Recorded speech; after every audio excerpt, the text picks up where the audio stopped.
Hey friends, Orca Jam 2024 just wrapped up, and I had the awesome privilege of making music for 3 of the video games there. So today I'm going to be walking you through my creative process and going from a blank DAW, the scariest thing in the universe, to a fully fledged soundtrack that can work for many different types of games. So for those of you who've never heard of a game jam before, it's a small period of time. This one was 48 hours where you come together with teams and make an entire game according to the theme of the jam. This theme was go big, super fun, and game jams are a great way to learn. They're also a great way to wrestle with your inner demons.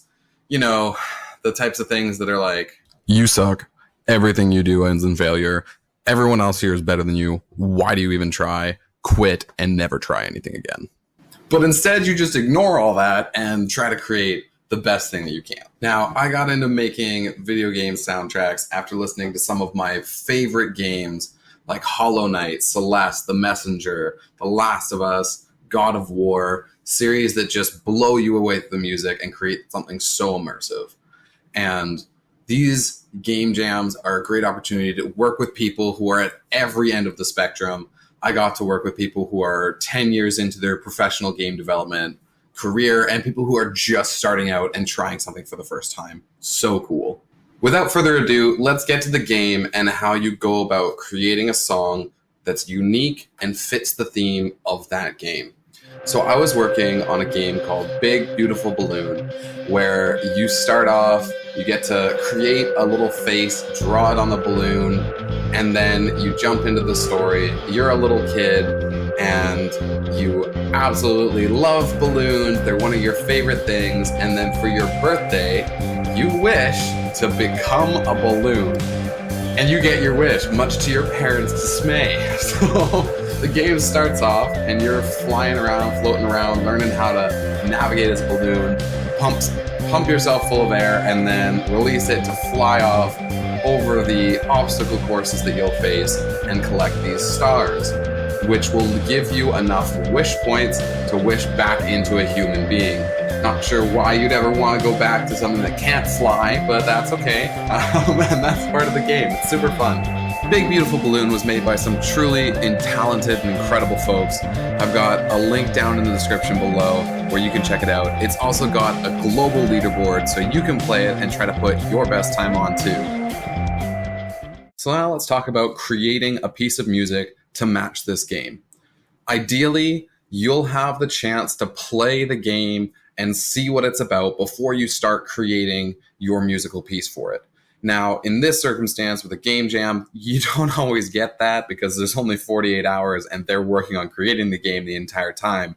But I went and had a meeting with these folks, asked them what their plan was, what they were trying to do, got a feel for the game, and then took all of that information and tried to find musical choices that would support the theme and support the player's experience. That's really what you want to do. You want to find some way to add to the experience of the game using music. So in this case, with our main character being a balloon, I started ideating and thinking about ways that we could incorporate that in a musical sense. A couple ideas that came to mind were using a very airy flute-like lead where you have that being your character, or having trills, almost like a balloon letting go of a bunch of air, like the downwards note slides. That idea didn't really pan out so much, but I did search through a bunch of my MIDI instruments until I came across this lovely airdrop MIDI sound. Now, this isn't a sponsored video. I just have these packages, and I went crazy from here, just having fun and experimenting, looked through a bunch of different things, and then came up with a lead melody. So let's talk a little bit about creating your melody and your motifs for a song. You want to make sure that you have a couple things. You want it to be repetitive and catchy, but not too repetitive that it's simple and boring and people just tune it out. You also, in this case, want to try and use your melody or use the way that you make the notes interact with each other to kind of act like a balloon or act and add to the experience of the music. Everything is about that. It's all trying to make it the best possible match for what you want your user to experience. So in this case, I came up with some long, light sounding notes where you're just drifting on by with your balloon, and then I've got these nice little motifs that keep popping back up.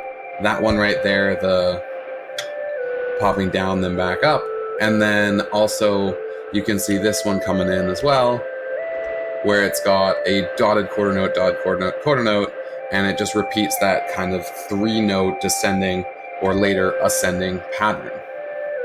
And these 2 bars here, or these 2 4-bar sequences, loop back and then they switch to something else and kind of keep some of those same themes while moving on to a new and more exciting musical pattern. So we still have these triplet patterns, these dotted quarter, dotted quarter, quarter, and then moving on over, and it creates a nice flow for the music. And something really important I want to touch on that we're doing here is repeating only a second time. If you repeat too many times, it just, people lose interest. The first time you say something, it's interesting.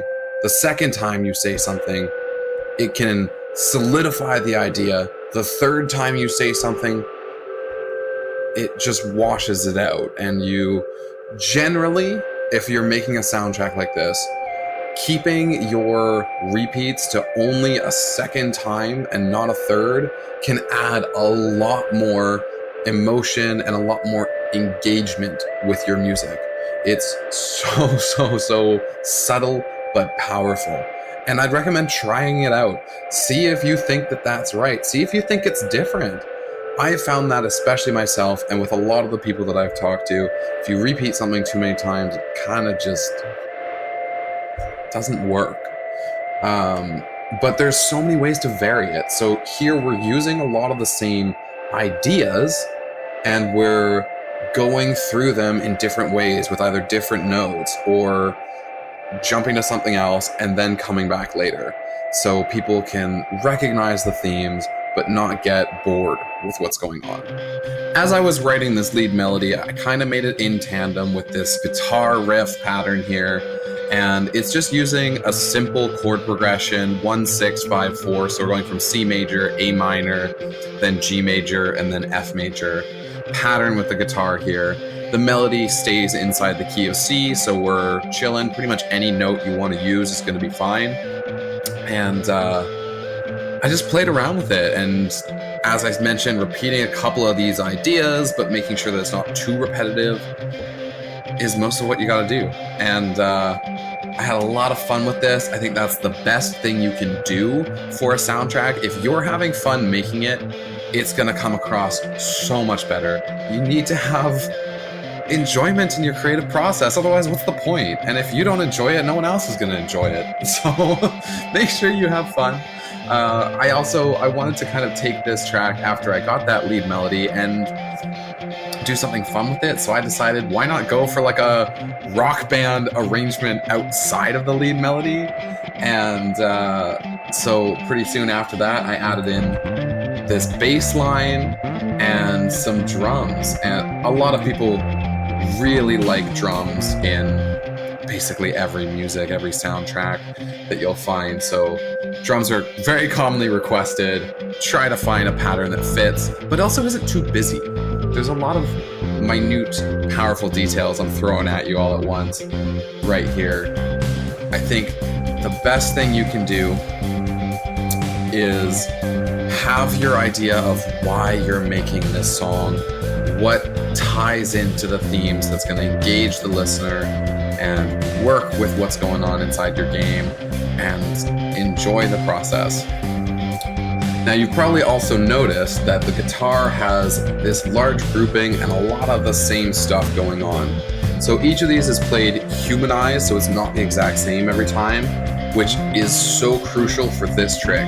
We've got the same stuff, not quite, or pretty close to the same stuff, but panned all the way left and all the way right. So we're creating a spatial image for our song. And then I've got another one here that's even a little quieter, that's panned halfway left and halfway right to just add that full sound to it, and also add room for this bass line and for the lead to fit inside of everything. Because if you have all of your instruments in the same panning or the same spatial settings, it just kind of gets muffled and they fight each other too much. So it's very important to try and spread that out. And this doubling trick, or in this case, quadrupling trick, is so powerful to add both quality to your sound, because it shouldn't be exactly the same, and space. We've also got the drums down here, which have their own panning going on within the actual plugin that I have here, instead of panning everything else separately. So you can see the kick is panned straight to the center, whereas the hi-hat's panned all the way to the left. The toms are panned accordingly, and then you've got your other stuff just panned and set in the appropriate place, so it all fits. And then you can also throw EQs and other things on this drum kit.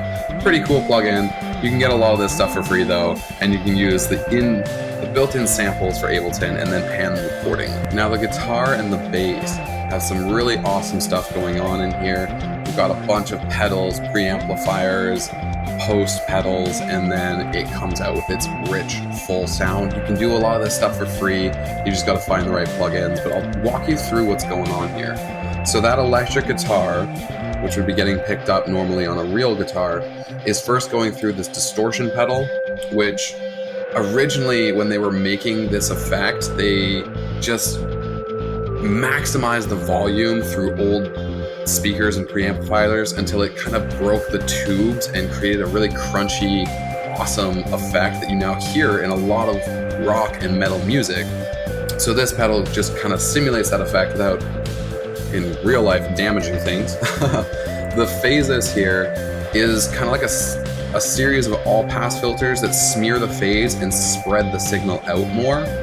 And then we've got our preamplifier and our cabinets, which are kind of just like your speakers. Then we've got here a little delay pedal, we've got some reverb going on, and then this supercharger. So a lot of awesome stuff happening in order to get that really cool, crunchy guitar sound. Now for the bass, we've got this supercharger pedal again, and it's kind of similar to a compressor, but it gives you a nice warm, fat sound on whatever you're throwing through there. This tape is supposed to simulate old tape echoes, so vintage kind of analog tape echo stuff. And then we've got some EQs thrown on here, which lift your bass or your mids, kind of cut out some of the treble as well, because this is a bass guitar. And then this fast compression, which essentially what a compressor does is you can use makeup gain to lift the full volume, and then anything that goes above a certain volume threshold gets compressed back down. So it kind of keeps everything in a nice, not too crazily dynamic. Like you won't get a really loud sound and then a really soft sound. It keeps it all in a nice squished down and much better sounding area. So we got a lot of awesome stuff going on in here, and let me know if you want to learn more. Now, I don't want this video to go on too long, and there's so much more I would love to talk about with my creative process in this song. So if you have any questions, or if you want to engage, I'm building a community of people who love music and creating songs, also love video games. So I've got a Discord down in the link below. Feel free to join. I'd love to hear from you. I'd love to talk about it. And also comment below. Let me know what you liked, if there's anything you do differently. I want to engage more with people who are passionate about this stuff, just like me.